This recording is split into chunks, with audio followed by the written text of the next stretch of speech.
One of the defining characteristics of philosophical liberalism is the idea of individualism.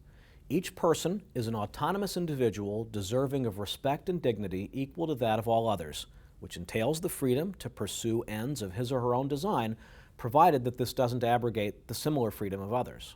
But aren't we social creatures? Don't we need community in order to flourish? And if the answer is yes, does that mean that individual rights are a big mistake? Actually, it's true that we're social creatures, but this doesn't imply that individualism is a mistake. Karl Marx claimed that our identities are constituted entirely by our socioeconomic class, and that autonomy was an illusion. The prevailing economic system determines how you think. The liberal project was flawed, Marx said, because it caused people to have false ideas about labor, capital, society, even our own selves. Mussolini also claimed that the liberal project was flawed because it caused people to have false ideas about labor, capital, society, and our own selves. But his claim was that our identity was constituted and determined not by class, but by our ethnicity. These days, few defend these claims, but it's a lot more common to claim that the community determines our identity, and that liberalism is a flawed project. This is sometimes called the communitarian argument against liberal individualism. But what is the community? We're all members of many different communities simultaneously: family, town, ethnicity, region, nation, religion. In addition to these, we become members of communities through our interests and affiliations, professions, hobbies, sports loyalties, and other manifestations of our preferences.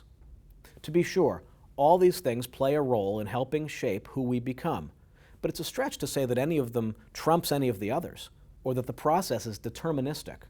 Communitarianism seems to elide the distinction between influencing and determining. We still make choices about our values and actions, despite there being many influences on our thinking. If you had to do everything yourself, you'd never get anything done.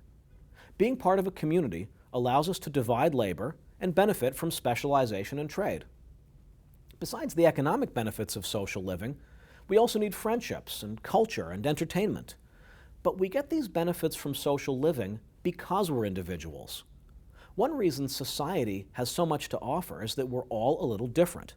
The great diversity of human interests and talents and preferences is a testimony to our individualism, and society just is the manifestation of these differences as they're brought together. If everyone thought the same way and liked all the same things, society would be a much less interesting place. So the idea that to protect community, we need to stop thinking of people as autonomous individuals is getting it backwards. If we really care about the well-being of communities and preserving the way that society contributes to human flourishing, we ought to keep in mind the unique and autonomous individuals that make it up.